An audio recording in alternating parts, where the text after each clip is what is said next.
Okay, I'm here with José Romo, who's the manager and director of FHECOR, a Spanish civil engineering and bridge design company. And he's going to be answering 7 questions for us today. Very nice. Thank you for doing this, Jose. My pleasure. My pleasure.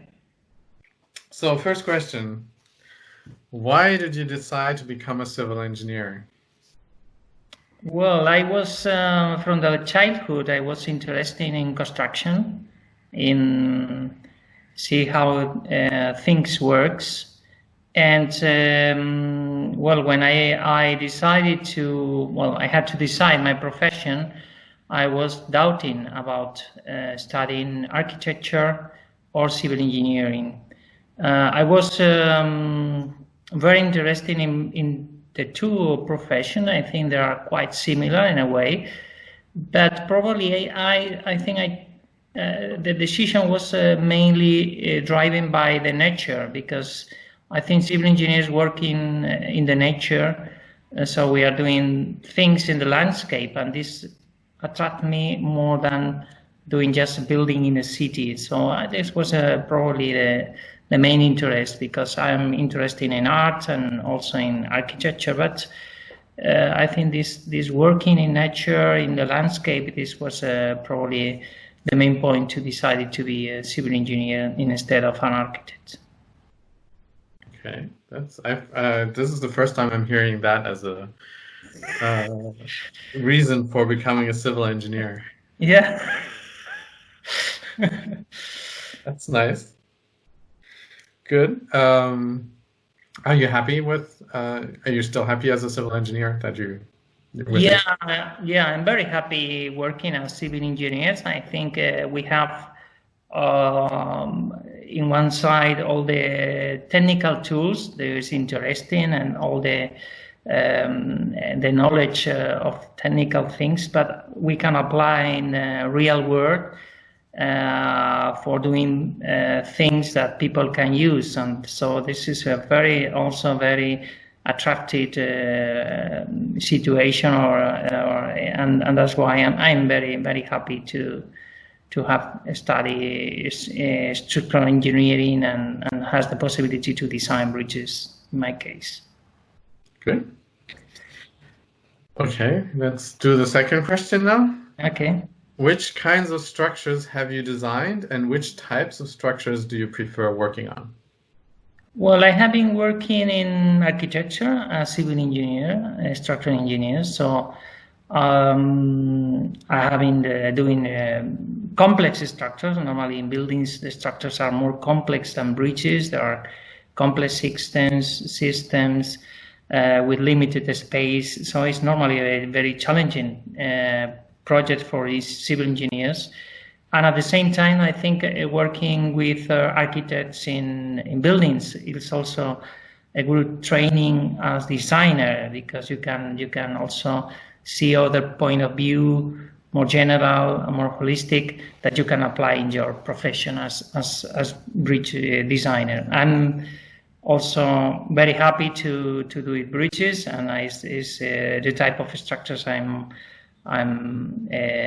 I would prefer, or I prefer to work on, because you have the possibility to design, to interact with the landscape and with the road or the railway, and all this is very attractive. So I have the chance to design several bridges, and I'm very happy to follow in this field. Good. How long have you been designing?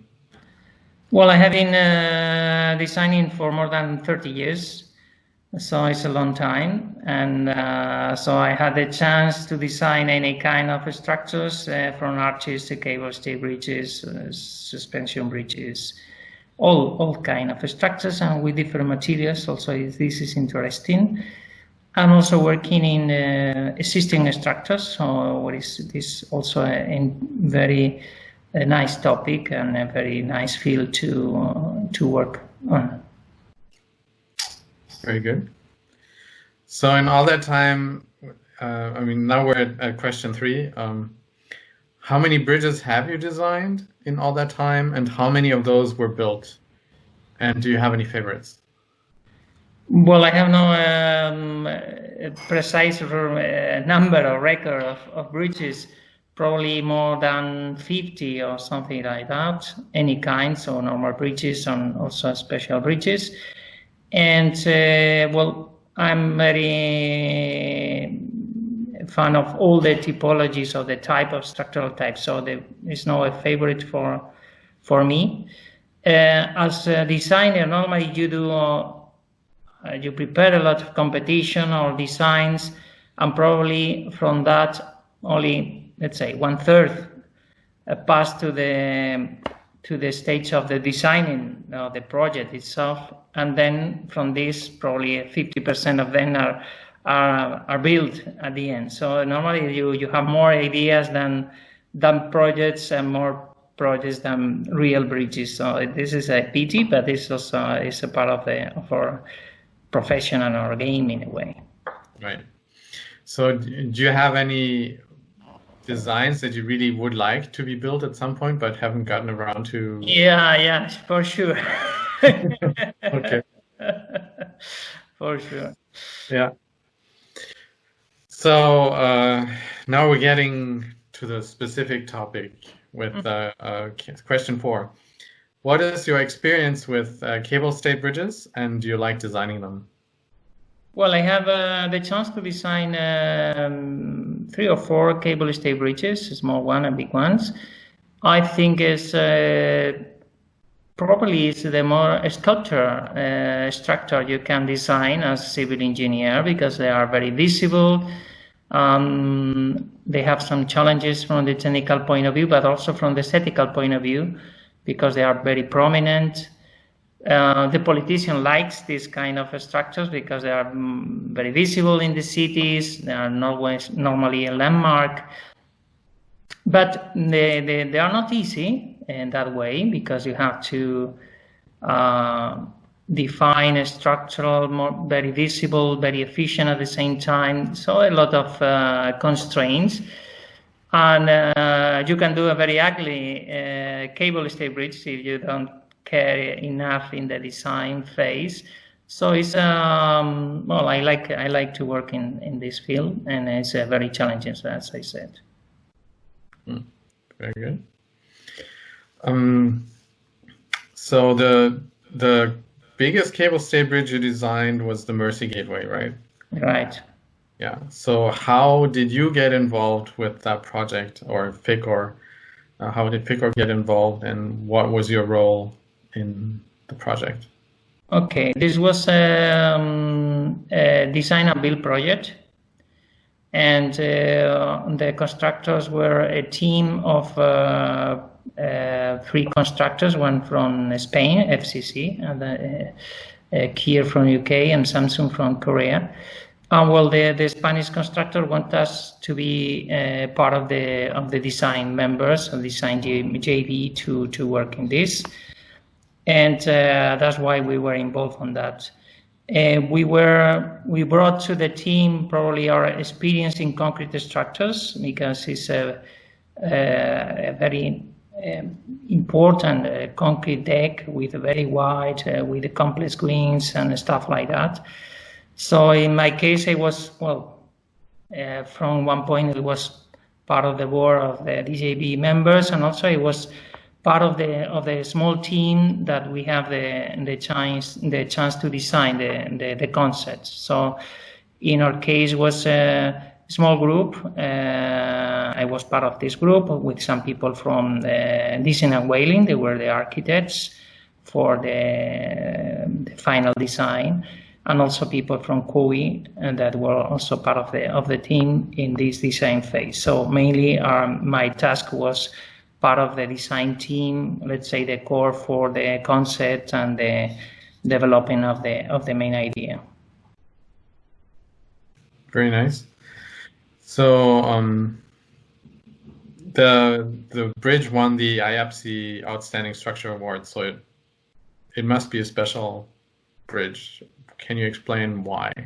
Yeah, well, when you see the bridge, probably you find a little bit weird because they have a pylon. The pylon of the central pylon is smaller than the flanking ones towers, and but it was a really a question of the line and the environment conditions, because for just to maintain the lateral flow of water in the Mersey, you have a big lateral spans, and then the rest was just by symmetry and just by construction. So it was very driven by the environment condition and at the same time the construction and the structural efficiency. And what is in a way, well, the first is the second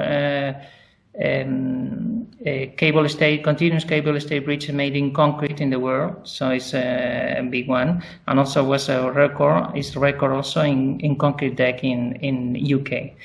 So the configuration is very special, because in continuous cable stay bridge you have to control the deformation of the lateral spans by different methods. Normally, it's just putting some anchored cables or other methods. In our case, we use this small central tower to control the deformation. So we have a fixed point in the center. So this is a concept that was new and was special in this case, taking advantage that we have only two main cable stay spans. And also an important point was the construction. The construction for building the bridge, we made a jetty, a temporary bridge to access to all the points. So it was a very careful study during the tender phase to achieve, to diminish the interference with the environment, which was very sensitive. Good. I'm assuming you're very proud of the result. Yes, I'm very proud of the result. I think all the team, also the architects and the rest of the team from COE and ourselves, we were very proud of the bridge. I think it's a landmark in this part of England, and I think it's also a way of showing, which is important. In my case, I was very with the architects. Also, we were very aware of the approach by us, because probably in this case this was one of the key points that we used the same cross section across the full estuary. So this means gives to the bridge a kind of uniformity from the structural point of view, because they have only expansion joints in the abutments, but also from the aesthetical point of view and construction. So at the end, we have a very robust concept that I think it fits very well in the landscape. Okay. Yeah, that's my main criticism of a lot of longer bridges, that the main bridge looks perfect, but then the approaches are terrible. Yeah, and in this case, even we have a variable cross section in the width, but with the ribs we use, we were able to have a variable cross section, and that you probably will not notice. You don't just see from very far, but it was a very uniform view. So this is, I think, one of the key points of the design as well. Okay, very nice. So now we're down to the final question. This is going a lot faster than I thought. Now you had to tap in. So that actually, I mean, this question you kind of asked for, because our last newsletter was about, or the last interview was about sustainability in construction. Okay. And so you're very interested in sustainability in bridge construction. So how do you deal with that issue when it comes to designing bridges? Well, from my point of view, the sustainability starts with the concept. The concept has to be robust for now and for the future. So this is what the most important thing. And also, when you design a bridge, you have to sometimes you have the possibility to select the the position of the bridge in the town or crossing a river. So you are fixing things. So you are interacting with the future. So this is very important. In our case, let's say in structural engineering applied to bridges, I think this is probably more important than other things like CO2, because we are using both two materials, let's say concrete and steel, and normally the decision of the material is mainly driven by the span, range, or the access and other things. We don't have too many possibilities when we decide the materials. I think this is quite different from architecture, where you have the facade, you have the way of dealing with energy consumption, etc. So this is a quite different approach, I will say. And in our case, I think it's more of course, the efficiency. When you design the bridge, you use this minimum of materials, the minimum interference with nature, and the way of doing things, the way of considering the water. But I think this is probably more important than just the small things which can be the CO2 or this stuff. I think it's more important the position of the bridge, the height of the bridge compared with the water, to consider probably the change, the climate change, and how it will affect your bridge or your change or your communication system. So for me, this is more important than other things, and I think sustainability from the bridge design is more related to efficiency materials, a proper way of dealing with the nature, and also to doing something that is robust in concept, that is from now or from the future.